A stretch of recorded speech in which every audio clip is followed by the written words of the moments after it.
나 다 기억났어. 선재야. 근데 그 전자식이 어딨어? 모르겠... 중요한 게 뭔 줄 아냐? 비밀 유지. 야, 김태성? 고맙다. 어머님.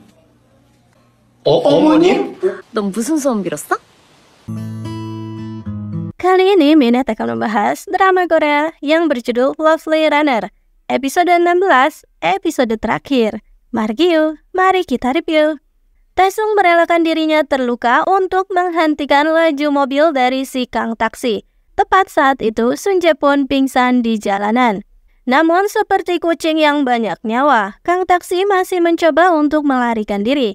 Taesung segera mengejarnya, namun naas, Kang taksi itu tertabrak sebuah truk dan tubuhnya terpental ke dalam sungai. Kim Yong-soo, sang Kang taksi pun kehilangan nyawanya. Ia sudah terkena karma buruknya. Sun Jae siuman sambil meneteskan air mata karena kini sudah mengingat semua kenangannya. Ia pun segera pergi mencari Im Sol. Di dalam taksi, Im Sol mendengar kabar mengenai kematian Kim Yong-soo di radio dan mendengar Sun Jae terlibat dalam kecelakaan itu.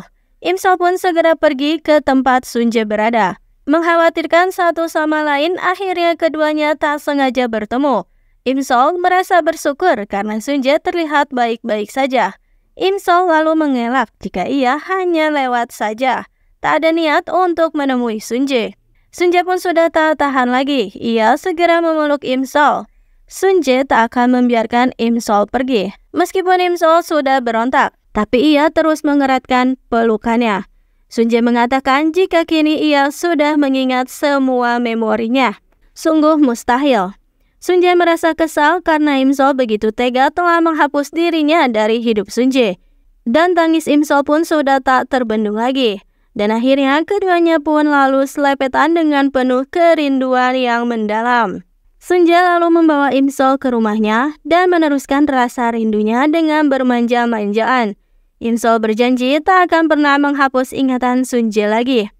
Sun Jae bercerita jika hatinya selama ini sepertinya mengingat Im Sol. Maka dari itu ketika ia melihat kalung berinisial S itu, tanpa tahu penyebabnya Sun Jae seketika menangis.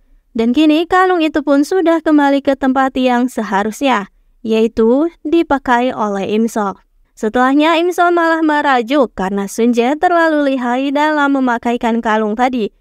Karena sudah terlalu gemas, Sun Jae pun mengkisse Im Sol berkali-kali dan mereka pun berpelukan dengan erat. 1 bulan pun berlalu, Sun Jae bersiap kencan bahkan memakai minyak nyong-nyong segala. Tapi Im Sol terlalu sibuk untuk pergi kencan. Jadilah Sun Jae mendatangi coffee shop tempat Im Sol berada. Kelakuannya membuat Im Sol tak fokus. Bahkan saat berpindah tempat pun lagi-lagi Sun Jae mengganggu Im Sol. Untuk itu jadilah Sun Jae membawa Im Sol ke rumahnya. Katanya agar Im Sol bisa fokus bekerja. Pikiran Im Sol sudah kemana-mana karena dibawa ke rumah Sun Jae. Karena kini keduanya sudah dewasa. Tapi ternyata sesuai perkataannya, Sun Jae benar-benar tak mengganggunya. Membuat Im Sol sedikit kesal. Dan setelah selesai pun Sun Jae langsung berniat membawa Im Sol pulang. Im Sol terlihat benar-benar kecewa. Ia bahkan berpura-pura menjatuhkan seluruh isi tasnya. Dan tak sengaja dengan konyol, ia mengatakan ingin menginap di rumah Sun Jae. Padahal sebetulnya Sun Jae sedang berteleponan dengan In Hyuk. Sun Jae tahu jika itu adalah kode keras. Dan jadilah mereka pun selepetan dengan intens versi dewasa. Hingga pagi pun tiba, keduanya tak bisa terpisahkan lagi, terus menempel satu sama lain. Im Sol penasaran di mana jam tangan ajaib itu kini berada, tapi entah ada di mana. Toh mereka juga sudah tak membutuhkannya lagi.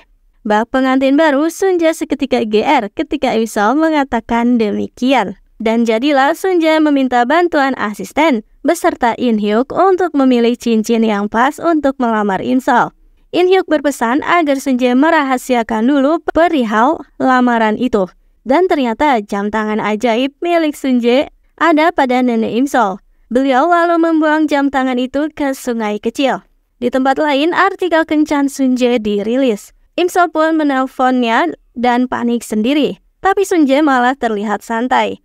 Keduanya lalu melihat Taesung. Sunjae yang terlihat cemburu meminta dikenalkan pada Taesung. Tak sengaja Sunjae membahas mengenai Taesung yang sudah berpacaran dengan In-sol dahulu. Tapi seketika Sunjae pun tertawa dan merasa lega, karena ternyata Taesung tak mengingat semua itu. Dan dasar dua pria konyol ini, lagi-lagi mereka pun berkompetisi. Taesung soal deja vu, apakah sebelumnya ia sudah pernah mabuk bersama dengan Sunjae? Dan hasilnya adalah Sunjae langsung mabuk seketika. Namun dengan kesungguhan hati, Sunjae berterima kasih karena Taesung sudah mengakhiri hubungan naas dengan menangkap si Kang taksi. Esok harinya anak Im Gem berulang tahun dan ternyata diadakan di resto milik ayah Sunjae. In-sol sudah melarang Sunjae untuk datang, tapi ternyata ia tetap datang. Sekeluarga langsung heboh karena kedatangan aktor papan atas itu. Dan sekali lagi, Sunjae selalu mengkhianati perkataan ayahnya. Tiba-tiba ia memperkenalkan diri secara resmi sebagai kekasih dari In-sol. Ayah tampak pasrah karena Ryu Sunjae sudah bucin total, tergila-gila pada In-sol. Dan acara ulang tahun pun dimulai. Sunjae sudah berbaur dengan keluarga In-sol. Dan tak lama band Eclipse dengan keren pun datang. Tentu atas permintaan Sunjae dan diiming-imingi renovasi studio. Ayah Sunjae hanya tersenyum dari kejauhan karena kini bisa melihat Sunjae yang bisa tersenyum lepas. Setelah acara, tiba-tiba nenek menghampiri Sunjae dan membuatnya menangis karena nenek mengatakan jika Sunjae kini bisa hidup dengan panjang umur dan bahagia. Sungguh perkataan yang syarat makna. Sunjae lalu mengajak In-sol menaiki kapal feri. Terlihat kapal itu sudah dihiasi sedemikian rupa dengan sangat indah. Ternyata Sunjae berniat melamar In-sol. Tapi emang dasar In-sol pun tak peka. Ia malah bercanda dengan mengatakan Sunjae pasti akan melamarnya saat ini. Sunjae seketika panik karena aksinya telah ketahuan. Hari ini bukanlah waktu yang tepat.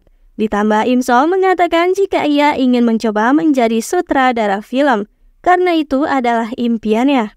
Sunjae pun pasrah dan ia akan mendukung In-sol sampai kapanpun. Namun pesta kejutan terlanjur sudah disiapkan. Asisten menghitung mundur dan kembang api pun muncul.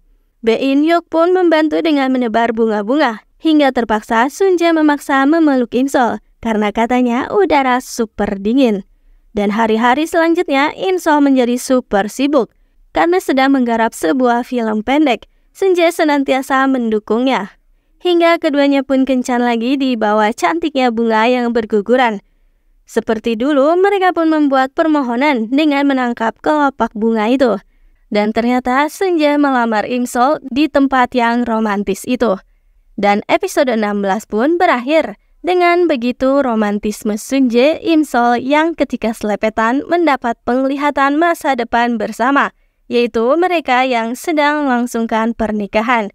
Sungguh kisah cinta yang penuh dengan perjuangan.